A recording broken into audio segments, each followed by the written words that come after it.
and cover it right up. So here's this is from a piece of chopped wood, and you can see that the branch itself comes from the center of the tree, right? And it works its way outwards. You can see that all this curling wood around the outer perimeter is actually the trunk. The branch comes out of the center, right? So there's another example there of what it looks like. That the branch is going through. This is the trunk. This is the branch collar right here. It's the swollen area right around where the branch comes out. So you don't want to be cutting into that. And so it's something that you have to sort of identify. I'll pass this around, and on this one you can sort of see the swollen area here, and I've just used a little pen on there and marked it. So if you want to pass that around, it sort of gives you an idea of where to cut that. And the funny thing is, with the included bark like this, it's almost impossible to find a good spot to cut that branch. So if I'm taking off a branch and I go, you know what, I can see no collar on this branch at all. There probably isn't one. So what do? Cut it up here, straight across. I don't cut it on an angle. A lot of people have this kind of a weird concept that cutting things on an angle is better than cutting it straight, and it's way worse, right? Because you're making a huge, widely open wound. Yeah. Because if I cut it straight across, I got a little minimal wound on there. That's the minimum. I cut it on an angle, I'm opening up the biggest wound I possibly can. So straight across is perfect, and the steeper the angle, the worse it is sometimes. So on this piece here, this shows exactly what happens with when a tree is cut.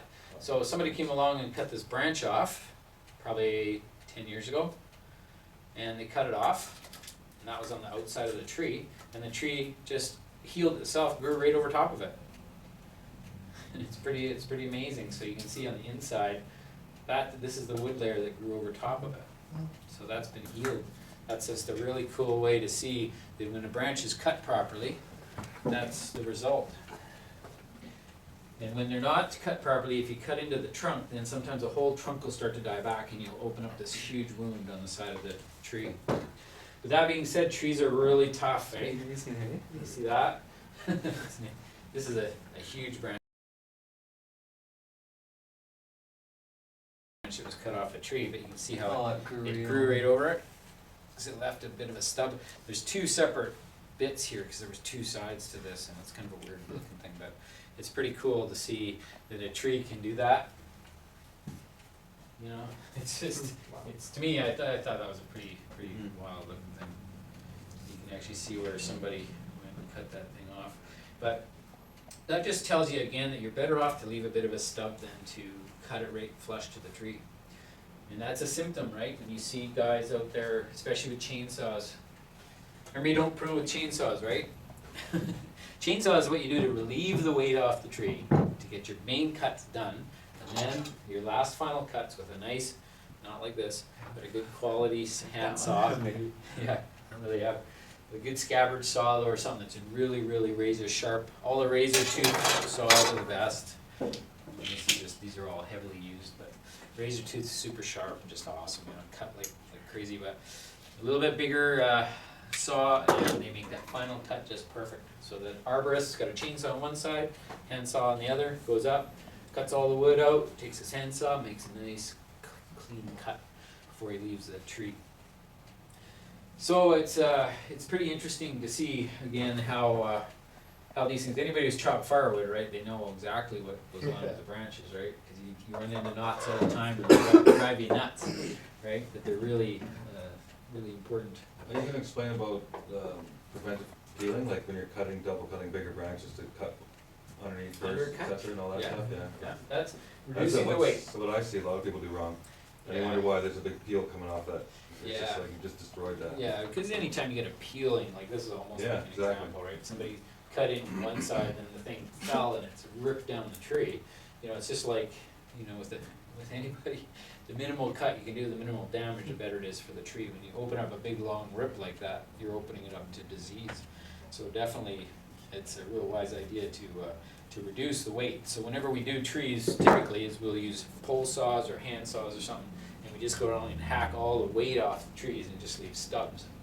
And then especially if it's that way, if it does peel, you can cut the peel out. Yeah, typically you just get the weight off the trees, and it's just that real simple process that, especially on a horizontal branch, that you have to make your undercut on one side, and say your tree is here, then you make your downward cut here, and that'll take the weight off it. So as you're cutting through, usually you get about 80–90% the way through, and then it'll release, and this will strip down to your cut, and then drop off the tree, so it won't split and rip down the trunk. Because it's one thing if it splits and rips on the branch, but if it splits and rips down the trunk, it's really, really hard on the tree. So then you can take the weight off and then come back with a handsaw, of course, and then make that proper cut that's just about right, with a little bit of a stub sticking It out. doesn't freak the homeowner out either when they see the tree after you've done it. Oh, yeah. Oh, it's Well, some nightmare's way. And even the best pruners will go out and they'll be pruning and cap it sometimes, Yeah. And what happens, especially when you get these long, No, tall, good. skinny shoots, because they got so much weight and you're trying to cut through and the wind blows them and strips them.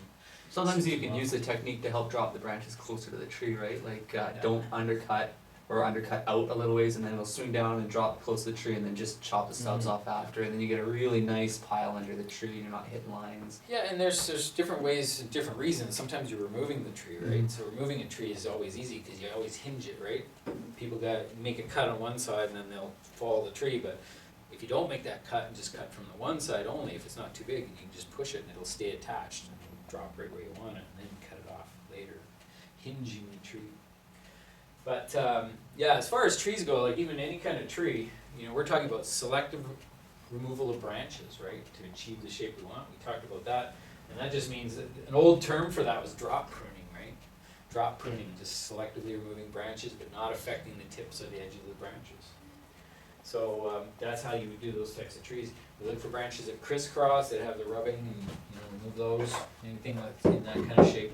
And any type of these disease issues that we find, we can see that the trees will heal quite nicely. But this is something that's called codit, which is something that arborists learn, C-O-D-I-T, which is compartmentalization of dead or injured tissues. And one of these samples that we were passing around, it said it had a, did you see the one that says it's got an example of codit on it? Not that one of them. You can see which one it is. But I guess, there you go. It's not really an example. Is this the one? Yeah, that's the one there. Codit. This has got a pruning thing, but what trees do is that wherever you have a wound on a tree, wherever it is, the tree has no immune system. They don't have any immune system. So what happens is that they'll detect that part of that tree has died or been injured. So then they right away, all the tree can do is compartmentalize it. And that means that the tree itself is full of compartments. So within a trunk of a tree, it's all a series of compartments that run up and down the tree. And so when disease gets into tissues, it can run up and down the tree. This is an example here, where you'll see a lot of wounds on trees that are vertical. You'll see cankers and things that will grow on a tree, and it'll start on the side of the tree, and you'll see a sunken area, and you follow it, and it goes all the way up the tree, like right to the top. Because what happens is diseases can run up and down the tree, but they can't run around the tree because of the way that the tree is completely compartmentalized. If there's damage there, the disease can't move from side to side through the tree. So what it does, it prevents the spread of disease. But the tree itself can actually start to grow a little callus tissue to help to beef up those that compartmentalization. And so the disease, again, doesn't spread very much. But when we do pruning, we want to encourage that. It's harder on the tree when you have these rips and tears, right? But again, that's a symptom, and we identified those years ago wherever we saw sunken areas on the tree that ran like all the way up the tree, big dip, and you sometimes bang on it, and it sometimes is hollow inside there because the fungus or whatever the disease is that's living in there is decomposing the wood under the bark. And then if you see it's just bark and you peel it off and it's just hollow, then you know there's a pretty good chance there's disease that's in there. So again, you won't usually see that disease do this, right? It won't wrap around the tree, it'll go up and down. And so coated is one of the things, again, the arborists learn all about. And there's a lot to it really, but that's the general concept, is it's trees' ability to heal, or not really heal, but to compartmentalize diseases. Anybody know what that is? The pitch?